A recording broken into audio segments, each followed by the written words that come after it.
যে আমরা এত আলোচনা করলাম ঐক্যমত্য কমিশনে, কিন্তু অনেক সংস্কার নিয়ে যেমন আলোচনা হয়নি, গণমাধ্যম সংস্কার নিয়ে কোনো আলোচনাই ওঠে নাই। কথাটা এই কারণে বললাম, কারণ অনেকের ধারণা যে যতগুলো কমিশনের রিপোর্ট হয়েছে বোধহয় সব কিছু নিয়ে আলোচনা হয়েছে, আমরা কেন কথা বললাম না। এটা আলোচনাই কিন্তু হয়নি।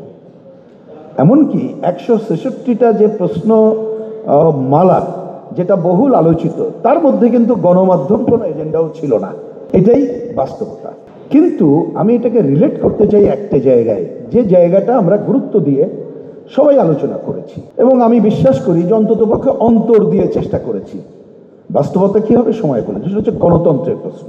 তো সেইটার সাথে যদি আমি গণমাধ্যম, মানুষ, তার করণীয় মিলেই, তাহলে আমি সেটাকেই ধরে কিছু দু একটা কথা বলতে পারি।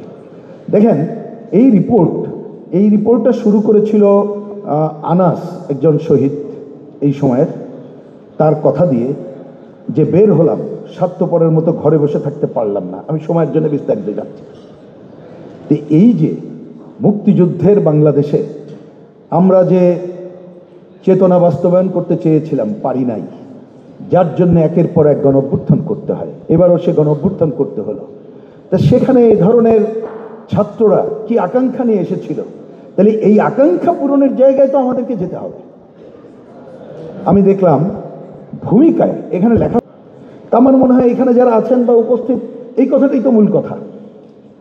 এখন একটু ছোট্ট উল্টিয়ে দেখতে হয়, এই যে 15 মাসের শাসন, যদি প্রশ্ন করি এই সময়ের মধ্যে স্বাধীন গণমাধ্যমের জন্য কতটুকু কাজ করলাম আমরা।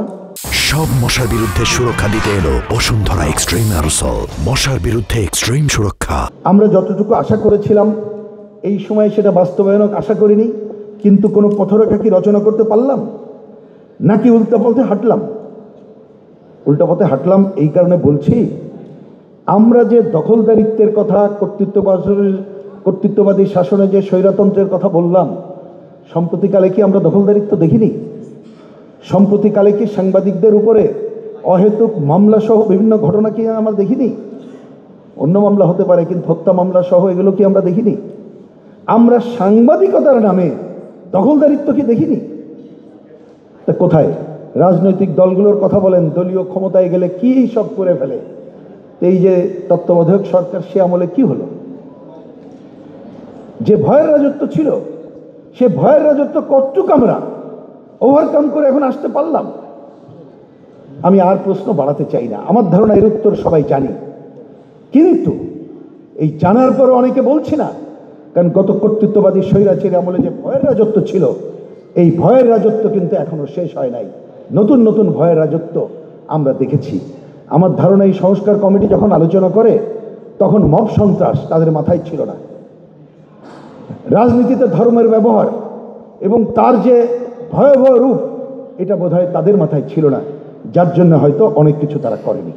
আমি আলোচনা না বাড়িয়ে শেষে এটাই বলি, এই আলোচনার মধ্যে অনেক পজিটিভ কথা আছে, আমি সময়ের জন্য সেদিকে যাই না।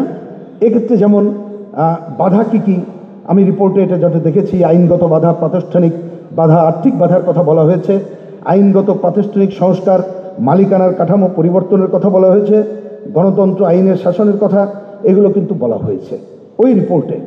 এখানে যেমন একটা গুরুত্বপূর্ণ জায়গা আমি দৃষ্টি আকর্ষণ করি, আমাদের সংবিধানকে উল্লেখ করে আমাদের চিন্তার স্বাধীনতা এবং সংবাদপত্রের স্বাধীনতা কিন্তু বলা আছে। জাতীয় নিরাপত্তার প্রশ্ন তুলে যেভাবে কণ্ঠরোধ করার কথা বলা হয়, সেটাও বলা আছে কেবলমাত্র যুদ্ধ পরিস্থিতি ছাড়া যেন অন্য জায়গায় আমরা এটাকে প্রশ্ন না করি। তাহলে এই পজিটিভ দিকগুলো তো আছে।